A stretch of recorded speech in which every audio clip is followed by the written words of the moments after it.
The old tower rose from the horizon like a jagged stain on the twilight sky. It was a foreboding structure of ancient stones and iron-latticed windows, rumored to be a crumbling library long abandoned by scholars and townspeople alike. I had never believed the stories, but from the moment I first laid eyes on the tower, I felt a strange chill prickling at my neck. Local legends claimed that only the precious and the damned ventured near its gates, for inside lurked cursed tomes that could twist the minds of anyone foolish enough to read them. And yet, drawn by morbid curiosity, I found myself penniless and desperate, resolved to uncover the secrets sealed within the tower's dusty halls. I had come to the nearby village on a personal quest, searching for an elusive manuscript said to hold remedies for a rare disease that afflicted my younger brother. Rumors led me to the outskirts, where rumors had it an old caretaker still resided in a decrepit house near the tower. Warned by the locals, I approached with caution, seeing how even their voices became hushed when speaking of the place. One tattered sign pointed down an overgrown path, the lettering barely legible, "Library Tower, visitors not welcome." Vines strangled the wooden posts, and crows hopped along the ground, cawing ominously as I stood at the threshold. The caretaker, an elderly man with a stooped back and a watery gaze, was the only living soul who admitted knowing anything about the tower. When he opened his door, the faint smell of must and rotting paper wafted out. His milky eyes seemed to focus on something beyond my face, and he held a rusted key in his trembling hand. "You want to go inside?" he asked me. Without waiting for my reply, he pressed the key into my palm. "If it's the manuscript you seek, it's likely in there. But be warned, you might never come back out." I felt chills again at his words. Was this an attempt at theatrics? Or was he sincerely afraid of the place? Whatever he knew, I sensed he wanted no further part in it. Apprehension gnawed at me. Yet I made my decision. The caretaker merely closed his door, leaving me with the key and an unshakable sense of dread. I followed the path through weeds as tall as my waist until I reached the massive iron gates set into a high stone wall. The gates yawned open at a slight push, groaning as if in protest, and I stepped through into a small courtyard overrun with briars. With a pounding heart, I approached the tower's main doors, two carved panels of dark oak. Strange depictions writhed across them, silhouettes of monstrous figures, contorted faces, and swirling script in a language I could not decipher. Forcing myself to remain calm, I fit the caretaker's key into an ancient lock. To my surprise, the mechanism clicked smoothly, though the screech of iron hinges was loud enough to startle a colony of bats from the nearby rafters. They took to the sky in a flurry of shrieks, as though warning me to flee while I still had the chance. Upon entering, the silence swallowed me. My footsteps on the marble floor echoed an eerie hush back, and the smell of old parchment and leather bindings filled the air. Innumerable bookshelves stretched to unimaginable heights, forming a labyrinth of knowledge and shadow. Thick curtains of dust hung in the beams of faint moonlight that filtered through the tall windows. Card catalogs stood like sentinels, their drawers half open and the small typed labels unreadable in the gloom. I felt as if the building's very soul was watching me. The ridiculously tall shelves seemed to tower higher, as though the building expanded upward indefinitely. I recalled local whispers about the tower's interior being larger than its outside suggested, a trick of old magic, they said. I could almost hear the books breathing, their pages shifting with anticipation of a visitor so foolish as to intrude. The first sign something was terribly wrong appeared when I picked up a random book from a nearby table. Almost immediately, the volume opened on its own. The brittle pages flipped furiously, as if an invisible hand were searching for a particular section. The script was ornate and archaic, but as I stared, it rearranged itself into legible words that slowly drifted off the paper and into the air like swirling specks of ash. Alarmed, I let go, but the book hovered, continuing its silent flipping until it landed on a page detailing a scene I recognized all too well. my mother's funeral. The memory assaulted me, her coffin, my father's anguish, my own sickening guilt for not having visited her more often. Waves of sorrow and shame coursed through my body as the smell of funeral incense seemed to fill my nostrils. I staggered away, but the book's hold on me would not relent. Within seconds, I felt myself sinking not just into the memory, but into a living, relived moment of that dreadful day. I rested my eyes away and the vision snapped. My breath came in ragged gasps, and I dropped the cursed tome. It fell to the floor with a resonant thud, and its pages ceased their frantic turning.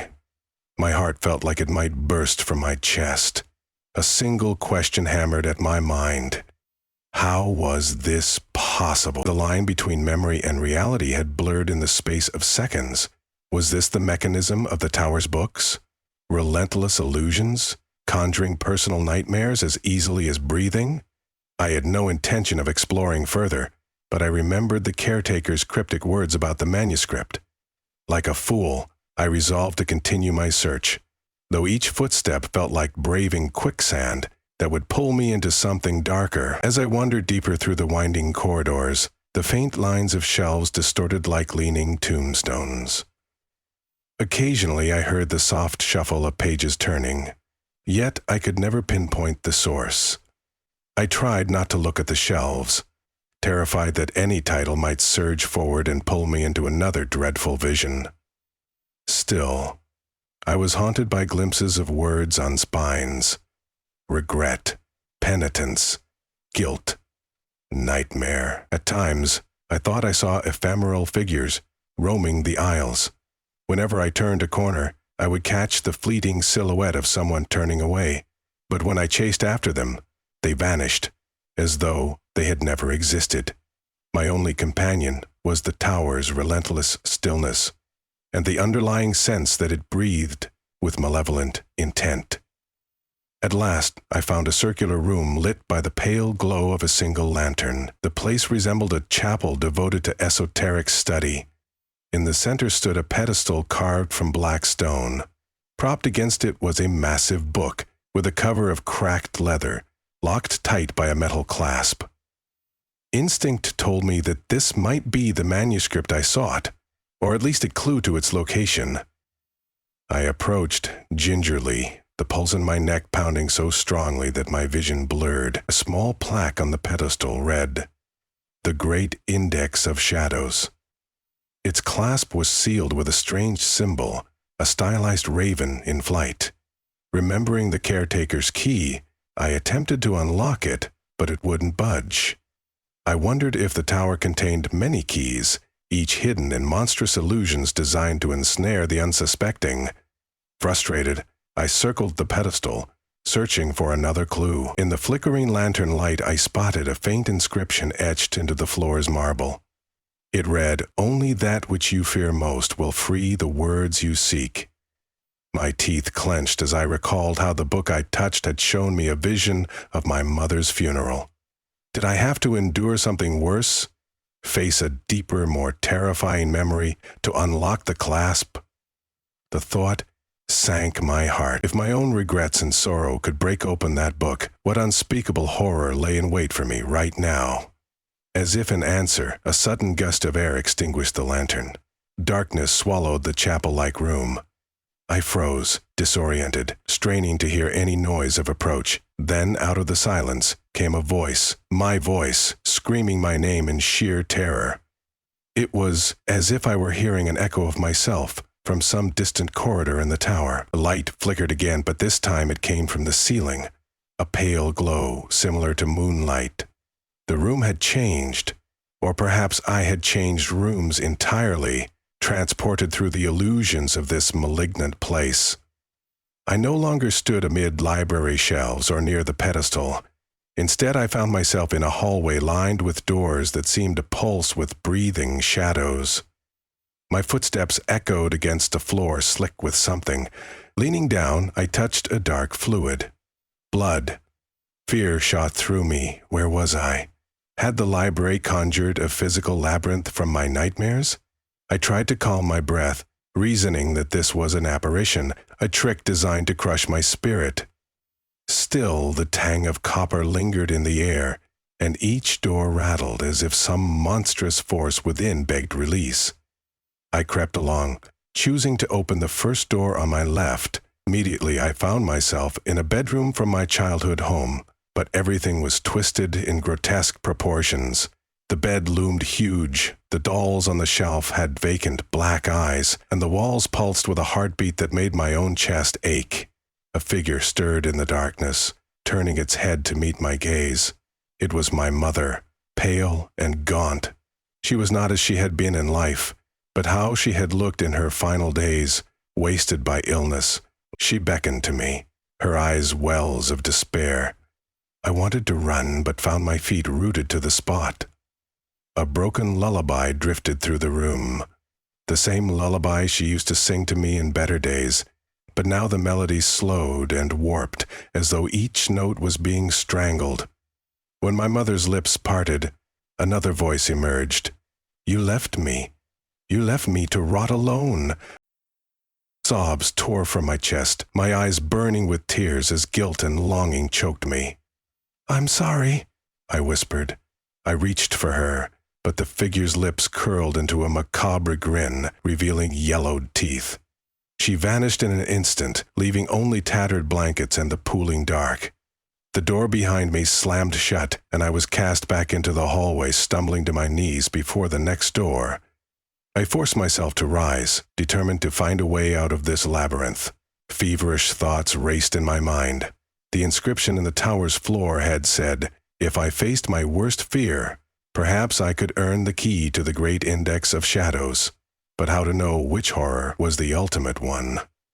Would the tower subject me to each memory, each regret, until it found the perfect nightmare to break me? Cautiously, I pushed open the next door. This time, I was flung into a scene from my brother's sickbed, a cramped bedroom lit by candlelight, my brother coughing up blood. Though only a few years younger, he had the face of a man ravaged by unrelenting pain. Doctors hovered around him, shaking their heads in resignation. My brother turned his eyes to me in desperation, silently blaming me for not saving him. No matter how many times I tried to close my eyes or look away, I was forced to relive the moment in which I realized I could not protect him from this cruel disease. My brother's fevered gaze bored into me, a wordless question. Why couldn't I do more? Again, the twisted illusions receded, leaving me gasping for breath, my heart pounding with fear and self-loathing. When I blinked, I stood once more in the hallway. Before I could catch my breath, the corridor started crumbling. The doors fell inward one by one, revealing only absolute darkness beyond their frames. I turned, searching for an exit, but the hall fell away like fragments of a dream. Books, shelves, and shadows swirled around me in a thunderous vortex. As I shielded my face from flying debris, I realized the library itself was shifting my surroundings. Pages of reality turning at an unseen hand's command. When the swirling finally ceased, I found myself back in the circular room with the pedestal. The lantern glowed again, but faintly, as though on the verge of going out. My cheeks were wet with tears, and my legs trembled as though I had run for miles. Yet the black, leather-bound book remained locked before me, the raven symbol motionless. Telling myself that I could not leave without unlocking this old volume, I steeled my resolve and approached it. The inscription on the floor's marble stood out sharply in the sickly light, as though new lines had been added. Crouching down, I read them carefully. "You have endured sorrow, guilt, and regret. You have yet to meet your darkest nightmare. Shall you open the final page and set yourself free, or remain trapped, a prisoner of memory?" Beyond sorrow and guilt, what else was there? My mind reeled, rummaging through the black vault of my memory. A dreadful realization cut into me. My greatest fear was not losing my mother, nor failing to save my brother. What haunted me most was the knowledge that one day I too would wither away, alone, unloved, unforgiven. It was the fear of a lonely, painful death. Suddenly, the temperature in the room plummeted. Wisps of icy fog curled around my ankles, and the lantern gutted out, plunging everything into a suffocating darkness. I felt something clutch my shoulder. A breath like a graveyard wind washed over my ear, carrying a whisper so soft I could barely make out words. "You will die. Alone," it said. Panic swelled in my chest. Then a light flared, so bright it seared my vision. When my sight cleared, I found myself standing in a small, dark chamber, the walls close and oppressive. A single coffin stood in the center, carved from ebony. My name was etched into its surface, an epitaph that read, "Beloved by none." I tried to scream, but no sound came. The coffin lid rose with a long creak, revealing a rotting version of myself within. The stench of decay overwhelmed me. This corpse's eyes snapped open, forcing me to stare into my own lifeless gaze. I was paralyzed, physically unable to flee from this reflection of my deepest dread. In that moment, I realized everything in the library was feeding on my terror. If I kept succumbing, I would never escape. Gritting my teeth, I resisted the urge to shut my eyes. I forced myself to stare into the face of my worst fear. "I am not alone," I finally managed to say, although my voice shook. "I will not end like this." The horrifying vision quivered, as if uncertain whether to press its advantage. Summoning what courage I could, I placed a trembling hand upon the coffin's lid, feeling its chill wood under my palm. "You are only a nightmare," I whispered, "and you will not have me." The vision shattered like glass, plunging me back into darkness. My lungs burned as I gasped for air, and again the library's swirling gloom returned. The leather-bound book on the pedestal flickered into view, and this time the raven clasp was unlatched, swinging gently as if recently disturbed. My entire body trembled with the remnants of fear, but I reached out and opened the cover. At first, I saw only blank parchment, but as I turned the pages, words began to seep onto them, forming paragraphs and diagrams.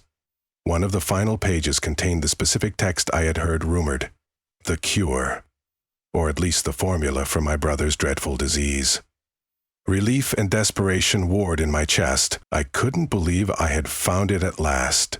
Yet, I had to remain cautious, for who knew what trap might lie hidden among the lines. I tore out the page, carefully folded it, and tucked it inside my coat. In that moment, a deep groan echoed through the tower's walls. The library seemed to quake, shelves clattering, sending books toppling. Dust filled the air in swirling clouds. I felt the structure shifting again. But now it was as though the tower was collapsing in on itself, outraged that a mortal had dared to claim its coveted secret. Heart pounding, I ran toward the corridor that had led me here. In the tremors, the archways twisted and collapsed. I had to dodge crumbling masonry, leaping over fallen beams. The library roared like a living beast, its illusions flickering across the walls, glimpses of unanswered prayers, drying funeral wreaths, and monstrous shapes drifting in the gloom. Fighting against the shifting walls and swirling illusions, I forced my way toward the exit I remembered only vaguely. The sense of direction was nearly useless in the shifting labyrinth, but I clung to the memory of the caretaker's words. "You might never come back out." Defying that threat, I kept moving. Chambers dissolved into one another, swirling like the pages of a giant book. My eyes burned with the dust of centuries, and I was battered by flying debris. Yet in a desperate moment, I caught sight of a faint, moonlit doorway. With a final surge of effort, I staggered through it. I found myself back in the tower's main vestibule, the large doors looming ahead. Though battered and exhausted, I pushed them open, expecting them to resist. Instead, they gave way easily. I stumbled out into the night air, nearly collapsing on the overgrown courtyard. Gravel and broken bricks dug into my palms, but I was free. The tower stood behind me, silent and inscrutable beneath the moon's pitiless glow. It no longer shook or groaned, as if content to let me escape. My breath came in ragged gasps, and I carefully retrieved the folded page containing the formula. It remained intact. A mixture of relief and lingering terror anchored me to the spot. The caretaker had been right, in a sense. I might never truly leave the tower, not entirely. The memories, the nightmares it had forced me to confront, were etched forever in my mind like scars. If this place truly fed on fear, then perhaps those illusions would remain with me long after I had physically fled. Yet, I had the means to help my brother. That knowledge was worth the horrors I had endured, or so I told myself as I forced my legs to move again, crossing the courtyard to the rusted iron gates. Behind me, the tower's dark silhouette was unchanging, an ominous spire rising from the land like a monument to dread. It gave no sign of pursuit, no final whisper on the wind to lure me back.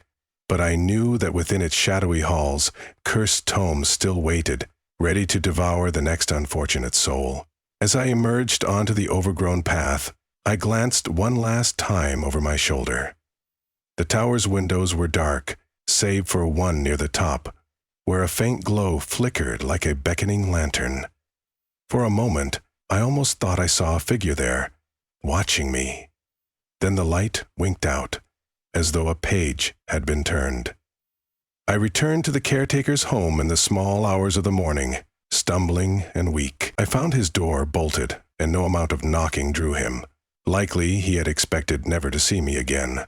With my brother's only hope clutched to my chest, I moved on, down the winding roads toward the village. With every step, the events inside the tower replayed in my thoughts, the illusions as vivid as reality. Though I was free of its walls, a part of me could still feel that dank air, sense those grieving apparitions, hear the crackling pages of living nightmare. In time, perhaps I could forget them. Or perhaps those memories would act as a silent sentinel, reminding me of what fear can conjure. Either way, I would embrace them, for I had survived. I did not speak of what I had witnessed in that tower to anyone in the village. Wordlessly, I passed them by, ignoring their guarded stares and hushed whispers. Only after I was a safe distance away did I allow my tears to flow freely.